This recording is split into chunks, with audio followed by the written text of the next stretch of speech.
Kita ni Bismillahirrahmanirrahim. Alhamdulillahirabbil wassalatu wassalamu ala asyrafil mursalin wa ala alihi wa sahbihi ajma'in. Kalau tidak silap ayat 77 surah Maryam. Tak sih bukan Quran. Sini nampak? Tengok sini. Nampak jani situ. Ya. Baca ni dah. أعوذ بالله من الشيطان الرجيم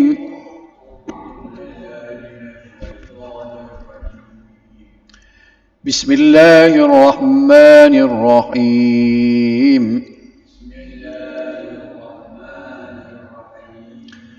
أفرأيت الذي كفر بآياتنا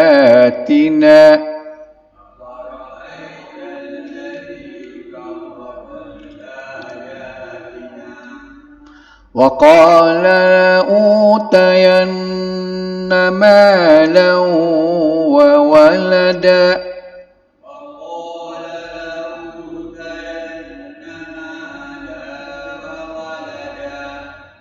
Cuba kita perhati sini dia berhuruf mim ni.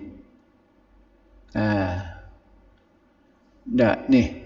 Tu kalau tengok dia setengah-setengah dia tak ada dah tu dah. Sebenarnya kita dia nak royah hak mana hak ni sebenarnya hak ni dia panggil idgham ma'al gunnah. Masa kita sebut ni duduk dalam huruf wa malau ni kena macam kita sebut wadah ketika dengung dia tu. Okey. Makna dia ni style besar pula mula wak kecil. Ni tulisan besar pula sahih 50. Baru nampak dah cik pasal. Allah baru ni kecil. Maka tidakkah engkau merasa hairan memikirkan wahai Muhammad. Ni Tuhan kecek dengan Nabi. Muhammad, mu tak berasa memikir heran kau dia kata. Heran ke apa dia? Akan orang-orang yang kufur engkar kepada ayat-ayat keterangan kami serta ia berkata, demi sesungguhnya aku akan diberikan harta kekayaan dan anak pinak pada hari akhirat. Dia kata, Muhammad, mu tak berasa heran kau? Bila orang kafir ni, dia orang kafir ni sifat dia tak percaya ke ayat Quran ni. Hak mana Nabi ni royak ni sebab tu nama dia kafir. Kafir ni maknanya kufur, kafara ni makna engkar. Dia ni duk lawan seumur-umur. Tak dengar keterangan daripada ayat Quran.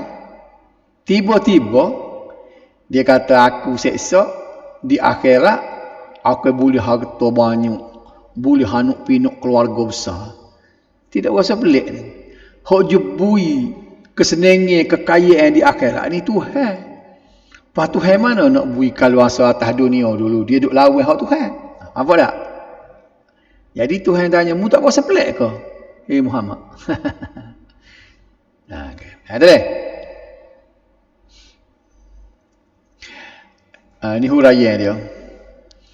Di sini Allah menyebut kisah yang lain mengenai pekerti perangai orang kafir dengan kata-katanya yang begitu buruk. Tengok ni dia tak apa ni taik tak semok ni salah banyak buruk bukan buruk tu. Untuk mempersendakan umat Islam serta engkar tidak mahu percaya dengan adanya hari kebangkitan. Dia tak percaya ada kiamat, ada syurga neraka. Tapi bila dia kecek, dia kata di akhirat seksa, dia akan jadi sini, tidak pelik. Ayat ini berbentuk pertanyaan tetapi mengandungi erti yang menggambarkan rasa pelik. Alangkah peliknya wahai Muhammad terhadap orang kafir yang berani mencabar Allah. Menurut satu riwayat yang dikeluarkan oleh Al-Bukhari, Muslim dan At-Tirmizi, satu kisah Khabbab yang meminta hutang daripada Asi bin Wa'il. Ni Khabbab ni dia sahabat Nabi lah. Sebaliknya Asi berkata, demi Allah aku tidak akan membayar kepadamu sehingga engkau telah kufur kepada Muhammad. Dia wisyarat. Kalau mu nak minta utemu, boleh aku bayar. Dengan syarat mu tinggal agama Nabi Muhammad. Maknanya masuk kapi semula. Oh, besar syarat. Khabbab ni sahabat Nabi. Asi bin Wa'il ni orang kapi. Butan pitih. Maknanya jenis butan ni lah mudah cerita butan. Jenis butan tak si bayar ni kan. Di perangai orang kapi ni, butan pitih tak si bayar. Masa nak butan tu bukan main lagi kecil molek deh. Pas kita nak buat guna, orang tak si bayar hutang. Nanti ambil di akhirat, apa cikgu rasa. 10,000 rasa orang buat piti dia. Tak bayar. 5,000. Ni layan dia ni jadi 10 dah. Muka 20 tahun dah. 20 tahun orang buat piti dia. Tak bayar. Oh, nanti timur di akhirat dah. Jangan halal lagi lah ni. Ambil pahala dulu. Selama mana orang buat dengan kita setiap hari. Bila orang tak bayar, kita boleh pahala. Sebab tu kan, orang yang ngaji kan, dia tengok orang ni tak boleh bayar hutang dia. Dia niat dia akan halal kalau mati. Tapi dia tidak sedekah lalu. Kawan ni tak boleh bayar hutang demo ni. Tak apalah sedekah. Jangan sedekah lagi. Tak apa kawan beri tempoh. Demo ikhtiar. Sekat-sekat boleh. Pak kalau tak boleh, cuba kat dulu kata. Jangan harapkan ke dia, maknanya kita nak langsai ke hutang gitu. Pasal apa? Kita nak kutip pahala. Faham tak ni? Yang ni. Kita nak kutip pahala. Mula-mula kita berhutang, bila nak? Dia kata seminggu nak berhutang. Jadi masa seminggu tu boleh pahala dah kita. Lepas pada seminggu, dia tak bayar, tu boleh pahala lain pula. Sehari. Jadi kita kutip pahala dulu. Lepas tu bunyi mati. Bunyi mati kita siang kita kan. Diroyak keluarga dia, kita halal lah. Baru boleh, kita boleh pula hari tu pahala sedekah. Kalau kita beri awal-awal lagi, boleh pahala sedekah satu lah. Faham tak? Apa dia? Tu payah tu. Dia tak tahu dia halal atau tak halal. Hak lagu tu kan, orang jemputan kena beri ke keluarga dia lah. Kalau ada hutang dengan mulah ni, nak ambil lah bayar. Buat gitu lah. Cikgu rasa jangan halal lagi lah. Kalau siang ke dia, nanti dia bunyi dia mati baru halal. Ambil pahala dulu. Apa dia? Tak apa. Masalahnya boleh pahala ni. 20 tahun tak bayar. 20 tahun dia boleh pahala. Itu dia. Lalu Khabbab menjawab. Sebab Wa'il dia wisara. Mu nak suruh aku bayar hutangmu, tubi Islam, masuk kafir mula. Dia jawab mana? Demi Allah, aku tidak akan kufur kepada Muhammad sallallahu alaihi wasallam sehingga engkau mati dan dibangkit. Banyak selalu hejo. Mati dan dibangkitkan semula. Mati hidup kelik dia kata. Aku tidak akan kufur dengan Nabi. Aku nak pegang kemah-keming Islam aku. Dah gitu. Lalu Wa'il pun mengejek. Wa'il kata mana? Tak apalah dia kata. Kalau aku mati kemudian dibangkit ke semula di akhirat tu, aku akan menemui apa pula? Menemuimu tu, dan waktu itu aku sudah mempunyai harta dan anak. Barulah aku akan bayar hutang kamu. Dia kata gini. Kalau lagu tu tak apalah, dan mu kata aku tidak akan bayar, mu mati hidup kelip aku tak bayar. Tak apa. Aku tak si bayar lah ni tiku hidup. Aku nak bayar nanti aku mati. Bila aku mati, Tuhan peridu aku semula di hari akhirat. Tiku tu aku kayu rayu anuk perama. Semesik je aku nak bayar hutang. Sedap. Angin-angin dia nya. Sedang dia kafir. Jadi kerana ni nak rakyat, dalam kaedah tafsir dia panggil asbabun nuzul. Sebab-sebab turun ayat. Turun ayat yang kita baca saat ni kerana ada cerita kisah Khabbab dengan Wa'il saat ni. Faham? Faham? Jadi lalu Allah Subhanahu Wa Taala pun menurunkan ayat ini di waktu bila ayat. Bapa nak kita buka lampu tu gelap. Punah mata. Turunlah ayat tadi. Kita nak baca ayat yang ke-78 pula. At-tala'al ghaiba amittakhadha 'inda ar-rahmani 'ahda.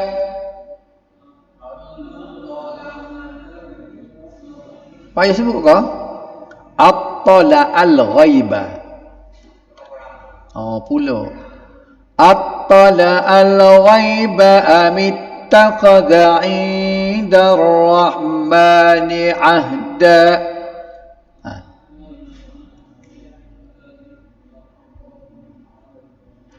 Tak apa tu. Baik. Cuba tengok beza dengung tadi. Idgham ma'al gunah tadi. Malau. Ketika kita dengung tu kita sebut duduk dalam wah. Ni selagi ni. Ni inda ni. Ni ikhfa. Ikhfa ni makna susu. Masa kita dengung ni kita gatal. Orang tak nampak nak pergi huduk ke apa. Tak tahu. Lepas pada dengung tu tak tahu huduk ke apa. Macam tadi malau. Huduk wa dah tu. Nampak dah. Sebab tu idgham ma'al gunah. Hak ni dia ikhfa. Amittakhadha 'indar. Tengok masa dengung dia tu dia gatal. Indar rahmani 'ahda. Adakah ia telah mengetahui akan perkara yang gaib? Tuhan tanya dia. Wa'il sana dia sedap-sedap duduk angin-angin tu jadi kaya di akhirat tu. Dia tahu ke benda gaib? Benda hari akhirat. Keadaan dalam kubur, di padang mahsyar, syurga neraka, itu masuk dalam benda gaib.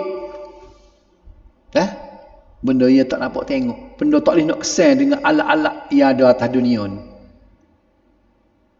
Dia tahu ke? Dia sedap dia kecik lagu tu. Atau adakah dia telah membuat perjanjian dengan Allah Ar-Rahman mengenainya? Masa atas dunia dia ada agreement ke dengan Tuhan? Agreement ke apa? Bila mati esok dia akan jadi kaya raya hidup seni. Orang Islam ni kalau nak kata agreementnya, siapa dia agreement tu perjanjian? Tuhan yang berjanji. Tuhan kata apa mana? Wasari'u ila maghfiratin min rabbik.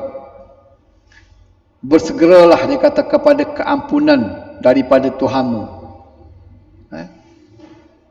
Wa jannatin ardu as-samawati wal ard. Dan surganya dia kata seluah langit bumi. Untuk siapa? Uiddat lil muttaqin. Ia dicedang untuk orang-orang yang bertakwa. Ni agreement ni. Tuhan janji nak beri syurga kepada orang-orang yang bertakwa. Dia ni kafir. Bila dia ada perjanjian dengan Tuhan tu? Faham tak?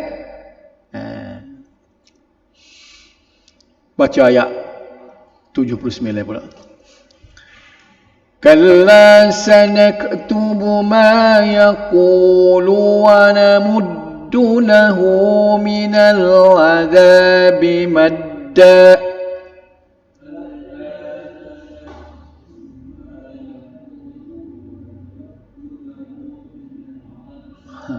Tak ada cikgu rasa aku host lah dia orang lain. Suara dia seorang tu lebih pada 40 orang lain. Dia tak bawa speak hari ni. Kalla ni satu kalimah makna menapi. Tak. Sekali-kali tidak. Tidak ke apa? Tak serupa dengan angin-angin wa'il tadi. Tak ada perjanjian pun dia dengan Tuhan. Dia sedap dia kata nanti aku di akhirat esok aku jadi kaya raya. Dia royak dia. Tuhan kata sanaktubu ma yaqul. Kami akan menulis apa yang dikatakannya. Walaupun dia kecek tu mulut orang panggil lidah tidak betul tapi setiap kalimat yang dia kecek tu melekat cantik. Jaga nanti.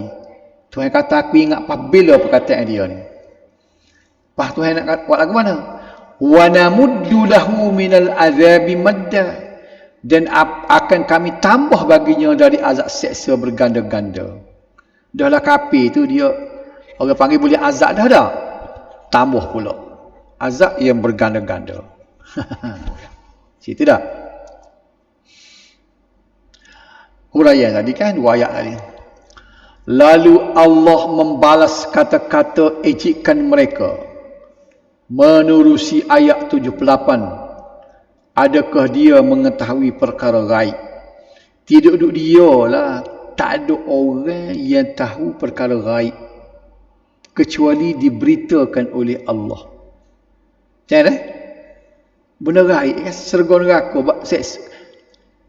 Sebab tu dia marah benar kalau kita pergi buat pandai-pandai benda gaib. Faham ni? Dia marah kita istirasah. Kenapa dia istirasah? Istirasah ni minta tolong dengan orang yang mati dah. Gi kubur seluruh orang ni minta tolong. Ya Syekh Abdul Qadir Jalani, ya orang ni tolong aku. Tak boleh benda gitu sebab benda gaib. Mutahara mari mana dia dengar tak dengar. Nak seru benda gaib ni Tuhan sah. Apa ni?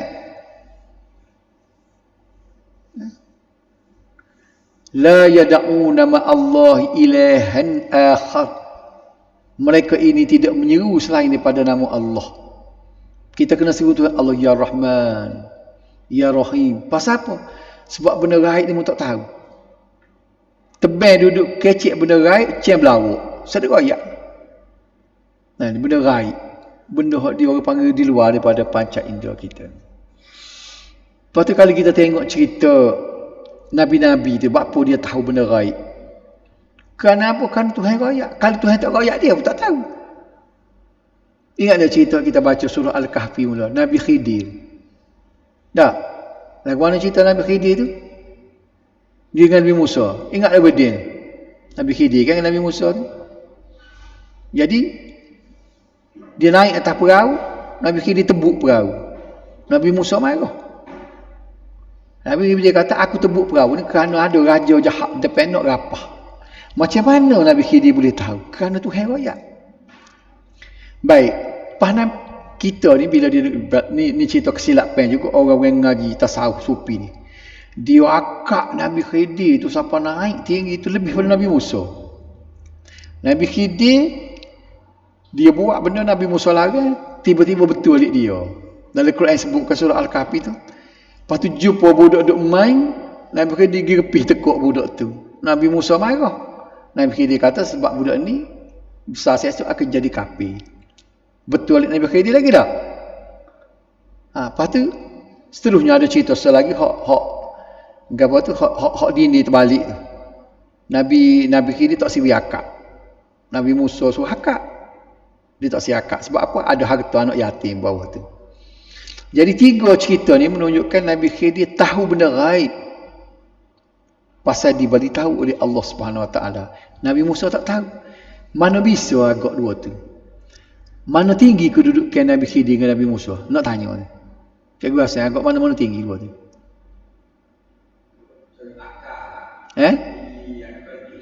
Nabi Khidir. Kalau kita sebut darjat,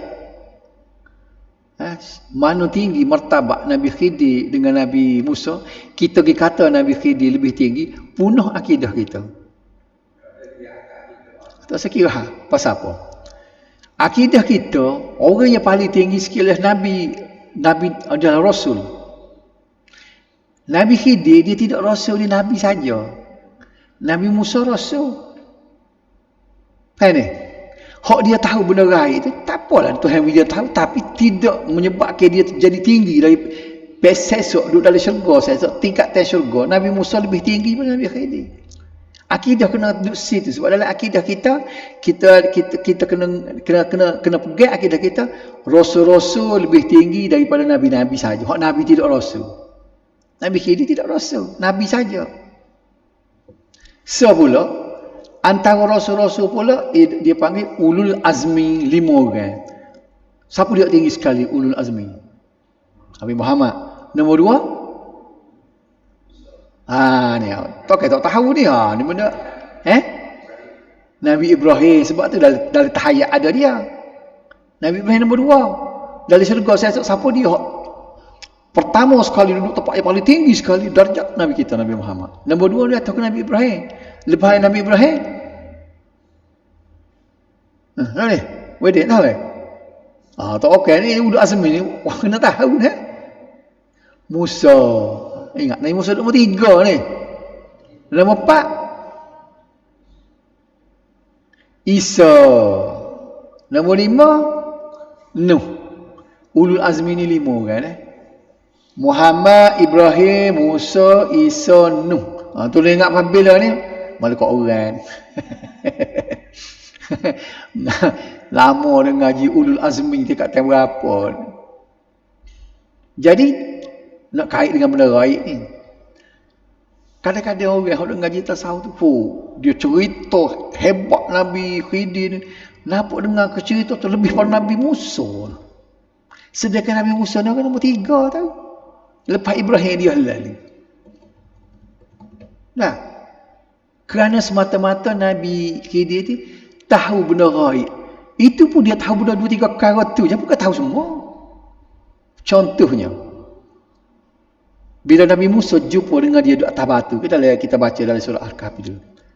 Dia tak kenal Nabi Musa. Kalau dia tahu benda gaib, dia tahu lalu. Sikit lagi Musa akan mari jumpa dengan aku. Dalam tafsir dia tanya, Musa siapa dia? Dia nak tahu mari duduk di mana. Oh, baru dia kenal.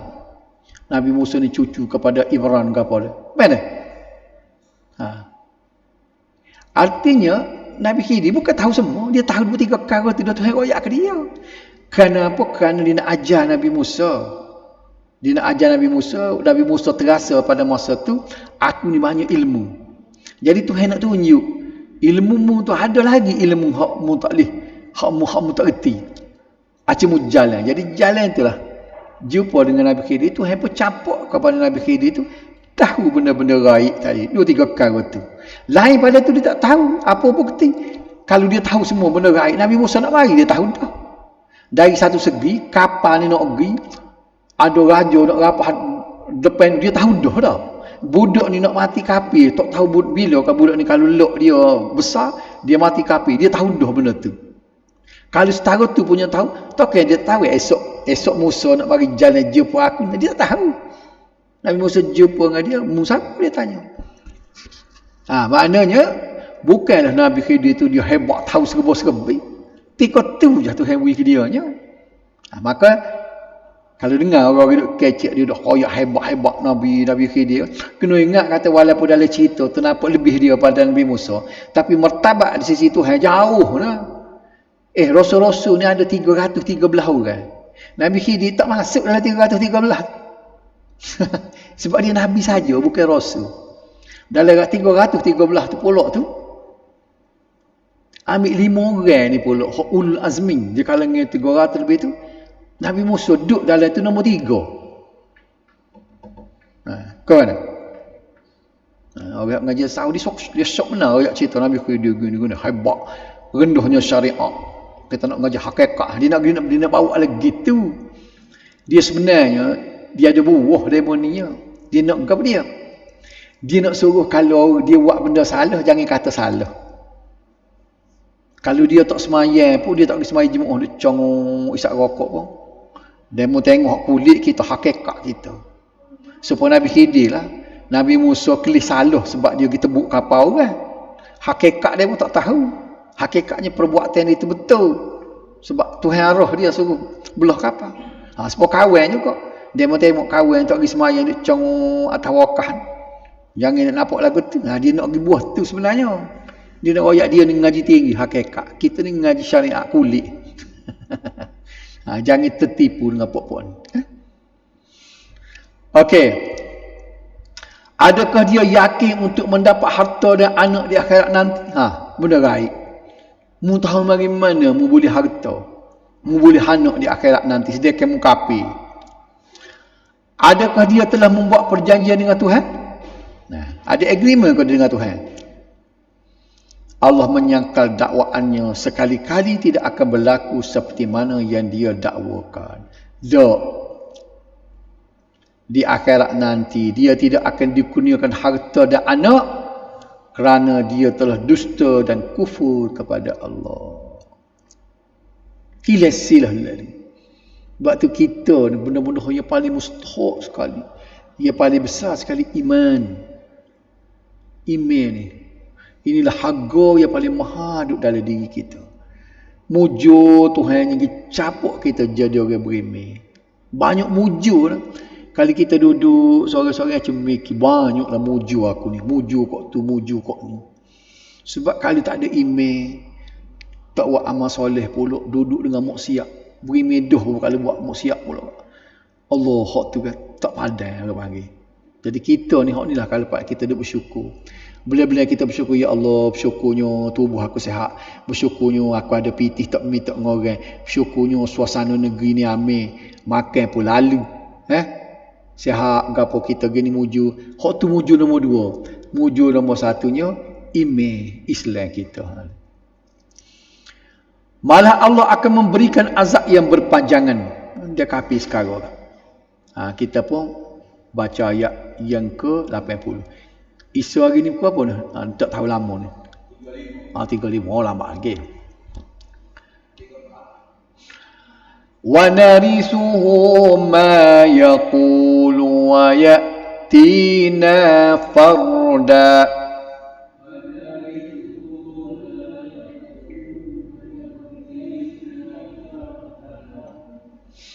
Dan kami akan warisi apa yang dikatakan itu, dan ia akan datang kepada kami dengan seorang diri. Apa makna dia? Allah akan mencabut harta dan anak orang yang kufur itu dengan menghapuskan dari muka bumi ini tanpa membawanya bersama-sama. Sebaliknya akan ditinggalkan menjadi pusaka yang akan diwarisi oleh Allah. Semua hak duduk ni jadi hak Allah berlaku akhir-akhir. Sementara waktu ni harta kita pergi ke anak pula pergi ke cucu, gigi-gigi, akhir sekali Tuhanlah yang akan mewarisi semua. Hak dia berlaku. Nah, situ dia. Tak ada guna. Putus lalu. Demo di atas dunia ni, dia gamak kau. Belah mana orang tu hak kafir, kaya raya, lepas tu mati. Mati tu ke Allah. Nya buat tu, muka dia tak tahu. Nya buat orang panggil sambutan lah. Upacara ni, nak orang kubur dia, harap bukan main. Siapa dia mati mula. Nuh, tokek genting Highland ni, Linggotong. Mati ke dulu. Berapa hari duk harap kok di genting Highland tu. Dengan kereta mayat dia tu, pusing gitu, buat apa cara begitu gini. Tu duk gelegak dah seksa. Dah lah kapi dah, tokek judi tu pula. Tu genting Highland, Linggotong. Ada satu bandar tu nama Gotong Jaya. Cikgu rasa pergi dah genting Highland. Siapa ada genting Highland? Kita pergi sekali ya. Pak judi saja situ. Dia nanti akan datang menemui Allah seorang diri. Tengok ni. Sederoyak lah, hebat setelah Tuhan panggil seorang sama seorang. Ngadak Tuhan seorang diri. Tak boleh bawa lawyer, tak boleh bawa jurubahasa. Tanpa membawa kekayaan yang dimilikinya. Di dunia apatah lagi akan memperoleh kekayaan. Di akhirat adalah jauh sama sekali. Sebab tu ada ayat. Yauma la yanfa'u malun wala banun illa man atallaha biqalbin salim. Yauma, hari tu, esok. La yanfa'u malun. Tak ada pedah sikit habis harta benda. Wala banun, dia anak pinak. Yang orang yang boleh tolong dua perkara ni, harta ataupun keluarga dia, anak pinak dia. Hak berutanya illa man atallaha biqalbin salim. Kecuali orang yang dijumpa dengan Tuhan bawa hati yang sejahtera, hati cuci, orang sebagai bertakwa. Jadi kekayaan semua tak boleh tolong sikit abu. Ayat 81 pula. وَاتَّخَذُوا مِن دُونِ اللَّهِ آلِهَةً لِيَكُونُوا لَهُمْ عِزًّا.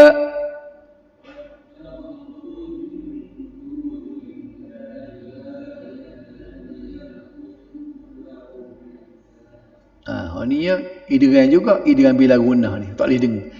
Alihatal masuk dalam tu selalu. Tapi masuk dengan tak ada dengar. Okey. Dan mereka mengambil yang selain daripada Allah sebagai Tuhan-Tuhan untuk mereka jadikan kekuatan ataupun kemuliaan. Dia ambil selain daripada Tuhan, ambil Tuhan lain. Nak cari kemuliaan, nak cari kekuatan, tidak cari Tuhan tak. Cari Tuhan lain. Sambung ayat 82. Kalla sayakfuruna bi'ibadatihim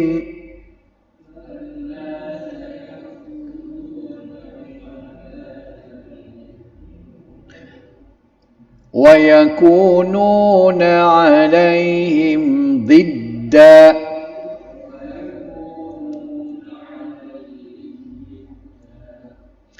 Tidak sekali-kali Tuhan kata, benda-benda yang mereka pertuhankan itu, kalau zaman dia juga berhala lah.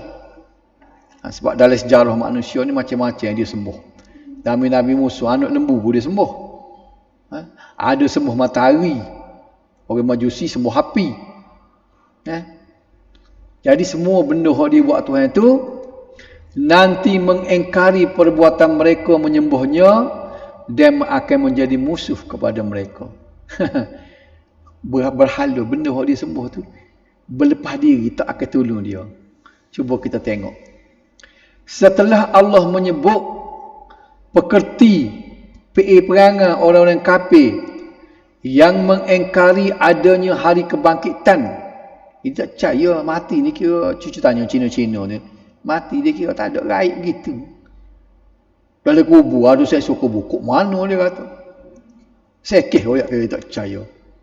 Oleh kerana dia tak percaya tu, di sini Allah menyebutkan pula pekerti orang-orang yang menyembah berhala. Orang yang sembah berhala tu lagu mana? Mereka itu telah menjadikan berhala sebagai Tuhan mereka. Lalu mereka menyembahnya bagi tujuan mendapatkan pertolongan untuk mendekatkan diri dengan Allah. Katanya dia apa? Tidak Tuhan, dia kata. Dia guna ni sebagai perantaraan. Untuk nak dekatkan diri dengan Allah. Dia kata ada juga Tuhan lain. Itu mengikut jenis-jenis agama lah. Kalau tanya orang Buddha kan, tak aku ni, dia kata Tuhan dia kan. Kalau dia kata benda tu sebagai Tuk Sam dia untuk perantaraan. Ke mana? Tak ditanya. Tapi ada satu jumpa di rumah tu, ada rumah pelik tak, rumah Cina. Gejala rumah Cina tu ada toko tepi ni. Cina ni pula dia buat rawatan tradisional. Betul ada sekali hari tu. Dia jadi buru lah, kita pergi buru untuk tengok toko dia. Mari India, kita kira India ni Hindu. Orang ni Buddha, dia sama-sama toko kali. Jadi dia boleh pinjam toko Buddha. India tu bila dia lepas buru tu, muka duduk toko duduk belakang ni, dia kata minta lalu sikit. Saya nak minta dengan Tuhan saya. Dia panggil Tuhan. Tuhan. Saya nak Tuhan saya. Dia pun buat gini. Dia kata, Hindu boleh pinjam Tuhan Buddha. Kau dia Tuhan dulu. Boleh. Tuhan, toko tu toko yang Buddha pun buci dia toko Buddha. Sebab kalau kita tengok toko Hindu, dia comel sikit. Dia buat ngaca dewa gitu tak? Pakai gelang ke apa. Toko Buddha ni huduh, congok pun buci lah. Jadi dia boleh pinjam. Saya minta sikit, dia kata saya nak Tuhan saya. Dia pun buat. Dia sembah Tuhan. Jadi itulah dia kemuncak segala kufur dia tu. Dia sembah lain. Nak mendekat. Dia kata nak cari Tuhan Allah juga, tapi guna perantaraan takun. Jadi royaknya mih-mih ni hak berapa sedap kita orang Islam ni, dia pergi kubur tu. Dia tidak nak minta dengan Tuhan, dia guna ya Syekh Qadir Amjalani, Syekh Goni, tolong aku. Waktu panggil istighasah. Tolong aku. Ada dalam YouTube ada. Syekh Hisham Kabbani bila hak buat tarikat Naqsyabandiyah hak geger ni kan. Nama dia waktu Nazim Haqqani. Nazim Haqqani tu mati, diganti oleh Hisham Kabbani. Dalam YouTube ada Hisham Kabbani, dia tepuk dah. kubur. Ya Syekh Abdul Qadir Jalani, ya Syekh Abdul Qadir, astaghisu, astaghisu. Dia tak. Tolong aku. Disebut. Jelas dah tu. Minta tolong Syekh Abdul Qadir Jalani. Apa tak minta dengan Tuhan? Ya Allah, Tuhan suruh doa sebut nama dia. Bila kita ada halangi antara kita dengan Tuhan, tu kita pun tak faham juga orang Islam kita. Pergi cari kubur lah ni. Hidup semula baru-baru. Tidak banyak pak kita ni Indonesia banyak. Di Melaka ada setempat tu. Dia panggil Pulau Besar dah. Dia pergi sana tu ambil orang kita banyaklah kupang situ. Ambil tanah tu pergi mandi ke apa situ. Kita orang Kelantan ada juga kubur datuk lah. Kita yang kecil-kecil dulu pergi mandi di kubur datuk dengan pelepah. Dah. Aja dengar ada orang generasi dulu, generasi kedua pejaning tak ada rasa. Tak dengar aja ni. Kubur datuk. Kita kecil-kecil mula dengar kubur datuk. Mana tupak lah. Dia buat apa dulu? Dia buat apa dulu? Mandi. Aci tanya dia, mandi buat apa? Hak buat apa tak sedar? Kerana ni tak sedar. Kalau dia tu percaya, dia kubur tu boleh tolong, sudah penuh. Meh dia pun ni. Dia berani nak bergurau. Jadi ni nampak nak pergi hidup semula dah. Nak pergi hidup semula, tarikat Naqsyabandiyah. Ya, boh dia sendiri kita tepuk begini nah. Ya Syekh, jelas-jelas dalam YouTube. Nanti tengok 24 hari bulan ni ada dialog, debat. Satu pihak ni dia kata tarikat Naqsyabandiyah ni sesat. Hak ni nak pertahan boleh. Ni dua orang, hak pertahan boleh dua orang lawan seorang. Tengok dah dalam YouTube 24 hari bulan wedding. Seorang lawan dua. Hak kata boleh dua orang. Hak kata tak boleh seorang. 20 hari bulan. 20 hari bulan ni. Lebih ke sebulan. Lalu Allah menyangkal perbuatan mereka itu bahawa tiada siapa yang boleh menolong daripada azab Allah. Dan tiada siapa yang boleh menyelamatkannya melainkan Allah jua. Tak usah ambil perantaraan lah. Makhluk kita dah mengaji benar. Apa-apa ni hak sokong pergi kubur ke apa minta. Dia panas sangat dia kecil. Makhluk tak boleh bekah. Allah saja ia kuasa wi bekah. Makhluk ni tak ada kuasa. Bila kecil gitu, pergi duduk cari kubur buat apa? Nabi suruh ziarah kubur ni, dia rakyat apa? Fazuru, disuruh pergi ziarah kubur apa? Fa innaha tazkiratul maut. Kerana dengan ziarah kubur tu boleh mengingatkan mati. Sunat kita pergi kubur untuk ingat mati. Bukan pergi minta dengan orang mayat dalam kubur. Paling-paling boleh kita baca sepuluh Nabi pergi kubur. Assalamualaikum ya ahlad diyar. Nabi baca. Faham kita berdoa. Allahumma fir lahum. Doa ke dia. Duduk boleh tak boleh tak kubur. So kalau selo mengatik. Tidak ada dia. Larangnya duduk atas kubur. Ada satu hadis dia kata, duduk atas bara api sehingga tembus punggung lebih baik daripada duduk atas kubur. Kita pergi apa tika berapa mengatik atas. Sebaiknya di akhirat nanti berhala akan berlepas diri. Bukan sebaiknya, sebaliknya. Di akhirat nanti berhala akan berlepas diri dari menyekutukan Allah dan bertanya, kenapa kamu menyembah kami? Tuhan wit ke dia boleh kecek toko-toko batu tu. Siapa suruhmu sembah aku? Dia tanya. Hal ini diceritakan dalam surah An-Nahl ayat 80 ni. Kita lalu dah ni. Ni bunyi gini ayat ni. Wa idza ra'al ladina asyraku syuraka'ahum qalu rabbana haula'i syuraka'una alladhina kunna nad'u min dunik fa'alqaw ilaihimul qaul innakum lakadzibun. Dan apabila orang-orang musyrik ni orang sembah berhala ni lah, melihat makhluk-makhluk dan benda-benda yang mereka jadikan sekutu-sekutu Allah, mereka berkata, ini puak-puak musyriki, dia royak ke Tuhan, wahai Tuhan kami, inilah dia yang kami jadikan sekutu-sekutu bagimu, yang kami sembah mereka dengan meninggalkanmu. Ingat aku dia kata, inilah Tuhan masa aku atas dunia dah, aku dah sembah begoni dah, tak ingat kamu Tuhan, hak musuh sembah mu, aku pergi sembah menatan ni.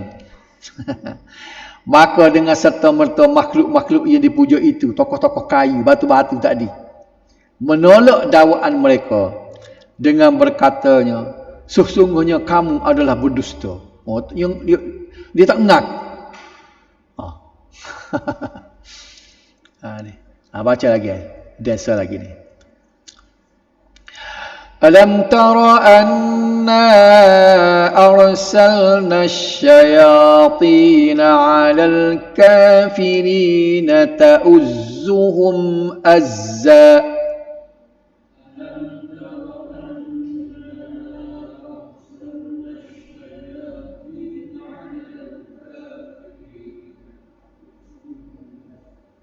Surah Maryam dia payah sikit nak sebut.